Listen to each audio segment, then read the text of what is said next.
Så er der en ny uge på vej. Velkommen til. Det er mandag den 5. oktober, og klokken er blevet 10 minutter over 7.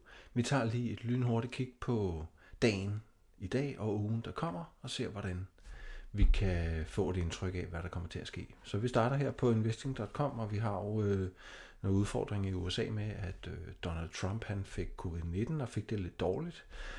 Men så står der så her, stock rises, signs of Trump's improving health, calm markets.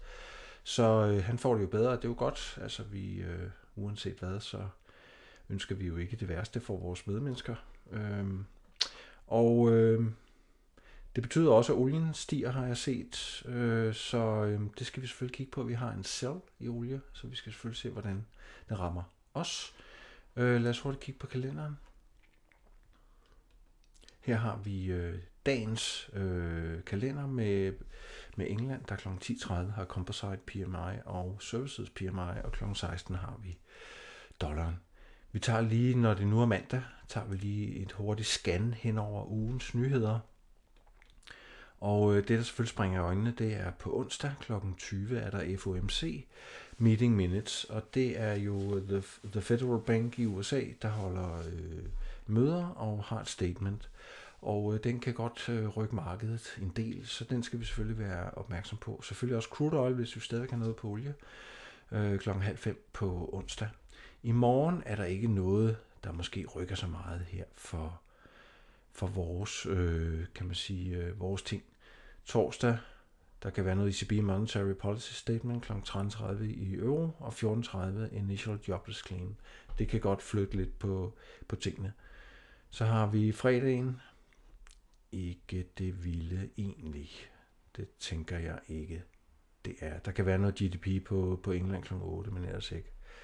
Lad os hurtigt kigge på, hvordan det ser ud. Olien, som vi talte om, hvor jeg har en sell på, I kan se herovre. Og den er jo så godt på vej op, så hvis jeg går ned på 1 time, så var vi hernede i fredags, da markedet lukkede lige før den her stiplede lodrette streg, I kan se. Og så er den gået virkelig meget op her i nat og er tæt på min entry. Så den skal vi selvfølgelig være meget opmærksom på. Desuden har jeg en i Aussie dollar, som også er tæt på sin entry nu på vej op, så den er også positiv. Det samme pound dollar ligger stadigvæk lige i midten, og den har jo ligget et par dage, kan man sige. Der sker ikke så meget. Det må da godt snart. Euro yen er gået op over min entry, så vi er gået i minus på den. Det er også noget, der er sket i nat. Vi lå ellers meget godt hernede, men altså, den er virkelig hoppet op i løbet af natten. Hvis vi går ud på 4 timer, kan vi se, at vi har den her trendlinje, som vi vist lige skal stramme lidt op på. Men altså, den ligger og kunne godt bounce på den, det håber jeg selvfølgelig, det er klart. Og vi har også hele det her område heroppe, som jo er sådan et modstandsniveau. Så jeg lader den være. Eurodollar også i minus. Guld i minus, men på vej ned mod vores entry. Men altså i det hele taget pænt rødt. På de andre store valutakryds synes jeg ikke rigtig, at jeg kan se nogle muligheder lige nu. Så lad os lige hurtigt tage indekserne. Skal vi se. Her har vi DAX'en til højre. Den er jo også virkelig hoppet. Og det er jo nok så på grund af ham der, Donald Trump, at den lige gappede op. Dow Jones, ja, den ligger der heroppe, men det er jo ikke fordi, det er det helt vilde. Og lad os lige prøve at se på Nasdaq. Den er også kommet lidt op, kan I se, i forhold til, at den lukkede hernede, så den altså hoppet herop og åbnede lidt i positivt. Så lidt positivt her til morgen, men ikke rigtig nogen muligheder sådan for trades.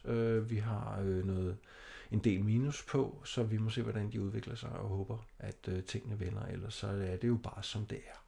Så det var alt for i dag. Ha' en rigtig god dag, og vi ses. Hej.